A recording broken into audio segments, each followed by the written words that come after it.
Hey there, gang.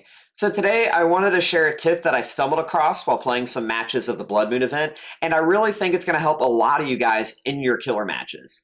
Now, keep in mind, I play Clown. Clown has his own host of weaknesses in the form of mobility and macros, so if you play any other killer that's not Clown, someone like, say, Kaneki, Nurse, Blight, Billy, or even just the host of any of the other killers who just have some form of better mobility, this, I think, is going to help you so much. So when I was playing out my match, I noticed that the survivors were having a lot of difficulty getting through the generators very early in, and I was so confused as to why that was. Well, the reason why is because of this. 4 of 7 generators are replaced with blood generators. 4 of 7, right? That means that if survivors want to actually win a match, they need to repair an organic, regular, conventional generator. The thing about these generators, though, is that depending on their placement and depending on your killer and your mobility, you can effectively stall out survivors that are trying to remove this generator early so they can take advantage of the easier blood generators, and thus you can win your match as a result of that. Again, I was playing Clown. I ended up on a map. I don't want to say too much in the ways of spoilers, but with the build that y'all see here, which is nothing in the way of gen perks, I was able to win a match near the tail end because of the early pressure I gained due to my generator spawns and the fact that I was able to just pressure them off the generator so early. I bet this could be optimized further again, like I said, with a better killer, probably even some perks that are only going to be working on those generators, because remember, any type of generator perk doesn't affect the blood generators, right? This is a bad thing and also a good thing. If survivors have to do a conventional generator in order to open the exit gates, well, that means that if all of your perks are consolidated toward those generators, suddenly it's going to be harder, right? We're going to be looking at that at a much later date. This video is just going to focus specifically on this match so you guys can kind of see what I'm talking about when it comes to just good generator spawns and pressuring that. Because, again, even though those blood generators aren't affected by anything else, and even though survivors can do those so quickly, if they don't do a regular generator, they're not getting out of the match. Alrighty. What is this? Forgotten Ruins. I think they're a check. We have to check shack. Oh.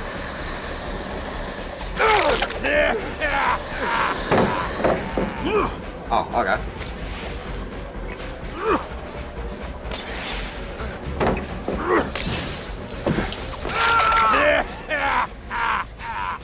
Should get this.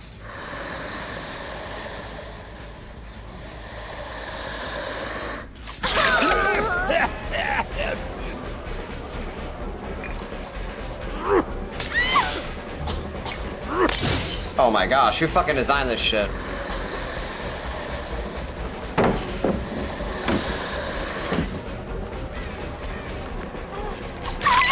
I'll take that.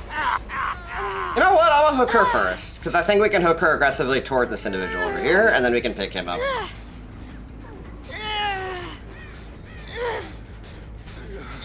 Damn, would you look at that? Please don't blind me, that'd be so disappointing. Alright, we'll take this.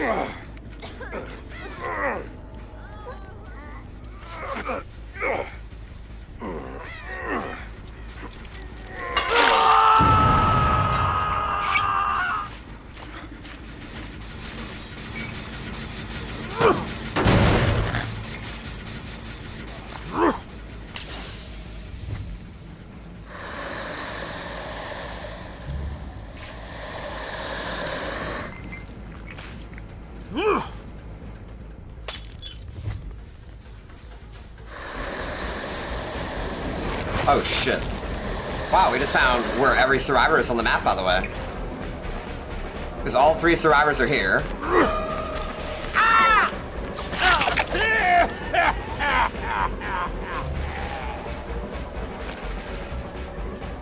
What is even going on in this game?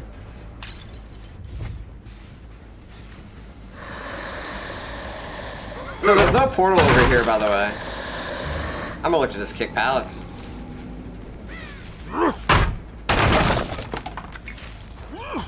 Ah, shit. I forget that the throw is a little bit under.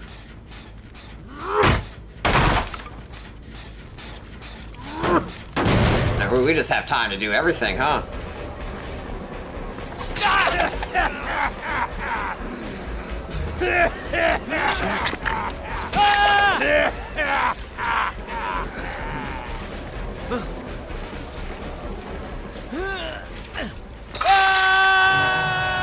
I mean, these survivors are just letting me make magic happen, you know? Oh, this is regressing on its own. I don't recall kicking that.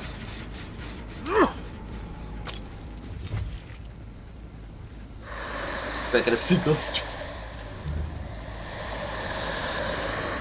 Damn, the fact you've been probably lurking so long to say that, that's so fucking funny. How's it going, by the way, sweet? Yeah, I know, I'm just kind of vibing, right? You know, we're just vibing. I know we're kicking a few pallets, but, you know, I don't feel like going into the dungeon. Look, I'm purposely staying a good ways away. I'm not trying to actually camp them out, you know? But I do want a fucking chase going, eh? I think I check over here. Previously, someone was on this gen. No? Okay. New event, kind of excited about the new generators. They seem a bit more interactive. I mean, I think that they're kind of are like... I think they're unique and everything, but hopefully, I think right now what it is, y'all, by the way, is that they're trying to, like, work out some, like, spaghetti code shit, which, like, I kind of get, but I guess the aftermath is just kind of suck. Oh, damn, didn't see that one coming, did you, my guy? This guy's not on Death Hook, right? I can't remember. Is he on Death Hook? I don't even remember.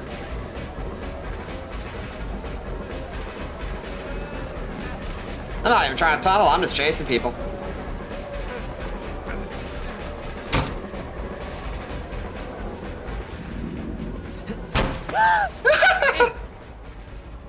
The mind games.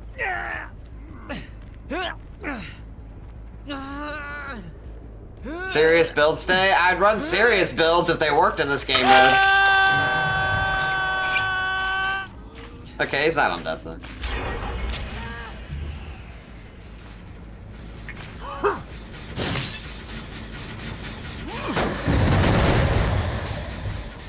I guess we could probably get nowhere to hide to work on those.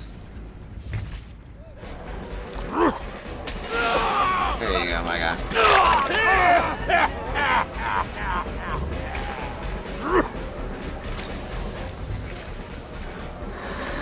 Oh shit, he's got one right here. No, not this pallet.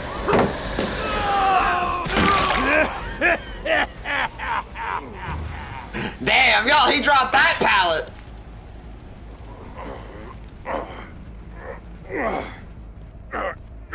He had nothing to work with, I know.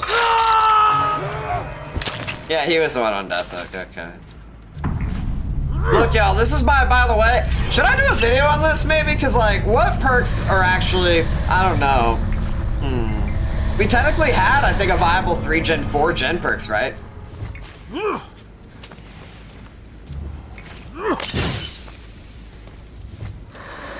You gotta drop that shit sooner or later.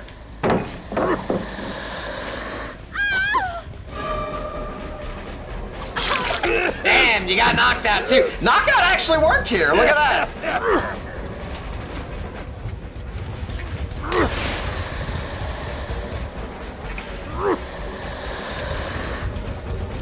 Oh, she went left.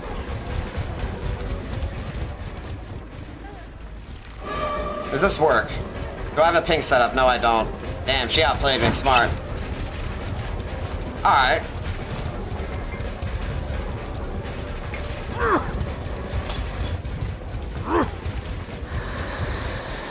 She was ready for it.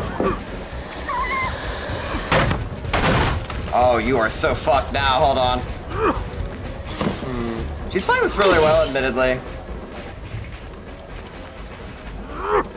Can I get this? No fucking way, dude. Oh, man. Just, I don't know. I feel like she should have stunned me there. I don't know. Damn, that's crazy, though.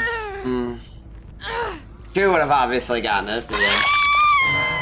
Does knockout work if you break the pallet? I think if the pallet is broken before they leave the 6 meters, it does not work. I think the pallet has to physically be there. Damn, they got almost all the gens done. I gotta check this way. I see where they're at. Oh, I just found the whole squad.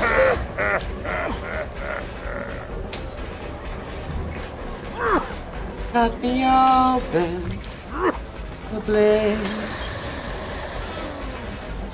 Damn, didn't even need the pink.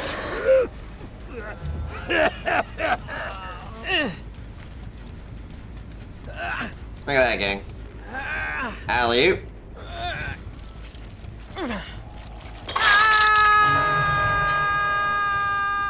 We'll leave that pallet up. That's kind of a fun one. Just to watch me do. Oh, they're gonna be over here. There's a blood gen down there. That's probably what they're... What's my man doing?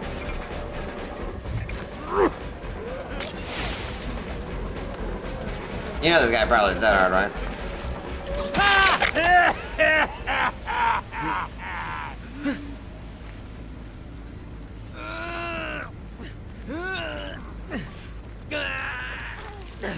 Nancy, what are we doing?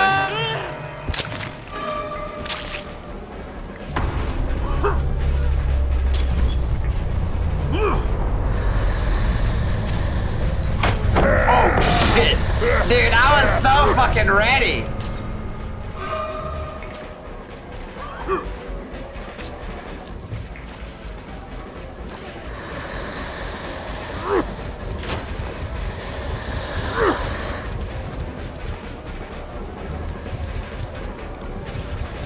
She's actually really good.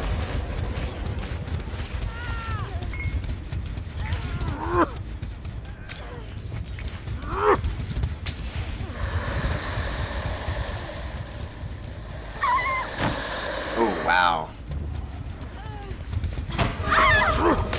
Dude, I actually like her. It is actually really good.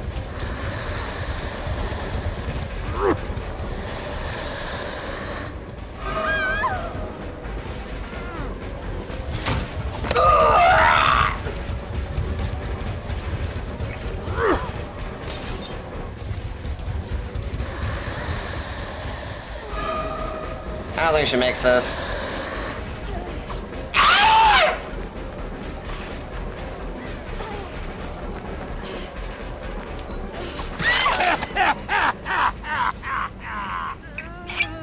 Does it work if you? Yeah, you gotta be within 6 meters, I think, when there's a physical pallet. My man, die on hook. GG, she played really well. That clown with Shadow Nerf tap throws of a delay now. Yeah, I know about that. It doesn't exactly feel right, yeah.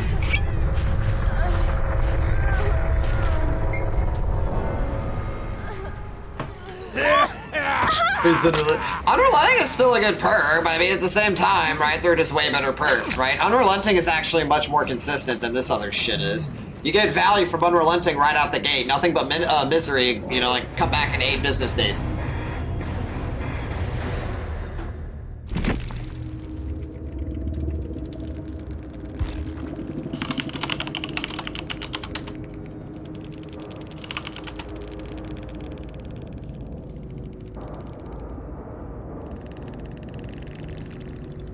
She actually played. Oh, she had Resi too. GG's well play. Hold on a second. Nah, damn. No mutuals. Like, or at least not that I can actually check for. Oh, maybe there'd be. So normally, I'm not the biggest fan of Forgotten Ruins on Clown, and this is because due to his lack of map mobility and macro pressure, he can't really deal with both the top side and the bottom side. The portals are easily pre-ran to by survivors, and this makes chases very annoying when that is utilized properly. And this means that you're typically stuck staying on the top side of the map, near Killer Shack, near your 3 generators that are the closest together, assuming you can get a good spawn on the top side. And that's really the only way you play Clown on Forgotten Ruins. But given that the event game mode gave us 3 regular generators on the top side, and survivors have to do one of these three generators, this ended up playing so much into our advantage, given that we have low map mobility. Because as long as the survivors, again, don't do one of these three generators, it doesn't matter if they do every other super fast blood generator that is on the map, they are not able to open those exit gates. They have to do one of them. And what we even saw was these survivors went for them quickly. At the very beginning of the match, after I had gotten a very, very fast snowball on two of the survivors, when I went to the killer shack, I noticed that the generator was almost completed. And surprisingly, we were able to passively regress that, probably, I think, all the way back to base 0%, very close to it. And that just put on display how important it was that not only were we able to get that early pressure in that chase, but that we were able to stop them from finishing it. Because if they finished that generator early, it would have been a lot harder to establish any type of pressure in the limited fashion that Clown has, right? Because we would hook survivors near the killer shack. The killer shack, we had already kicked a bunch of pallets. There really wasn't too much they had going for them. And if they had finished that generator early, this just wouldn't have mattered. You know, they would have been able to do every other blood generator. They would have possibly been able to do, even if they wanted to two-man a regular generator that's topside. And there would have been very little I could have done in order to stop it, right? Because even if I went to contest the two-man topside, they would just have one of them go for the unhook. And the efficiency of hook timers to generator speeds, especially blood generator speeds, it just doesn't weigh into the killer's favor, let alone Clown's favor. So it helped so much that, again, not only did we snowball, we got three generators topside and we played into it.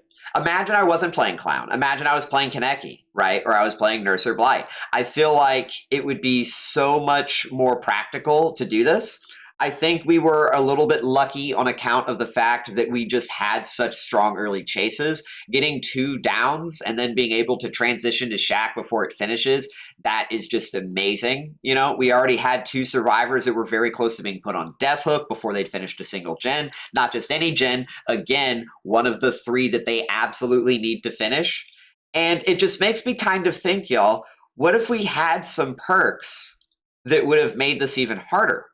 See, everyone looks at gen perks as not being beneficial to stopping survivors from, you know, like getting all the generators done and going out the exit gates. And while that is kind of true in like an overall sense, this match makes me think that there is some untapped potential, especially again on killers that have greater mobility and macro pressure, for winning matches in the Blood Moon event by virtue of stalling out one of these three necessary generators. So we're going to be looking into that, like I said, in the future, but I feel like this match should really encapsulate why I think that maybe there's something we're missing here.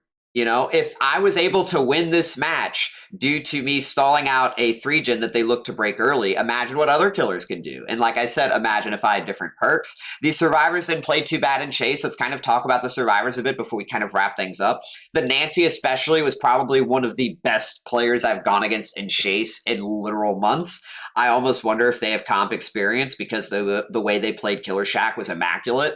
It almost kind of felt like they kind of knew what I was almost going to do, or they at least kind of knew what they should do in response to it. And in every time, fashion where I tried to adapt to them, they were ready for it, even with superior anatomy. So props to them, especially props to them since they didn't bring Dead Hard. You know, I always love to see it. You can tell they've got that MFT and the Resi for all the Kaneki players that are probably coming out there, right? We've been seeing a whole bunch of MFT ever since.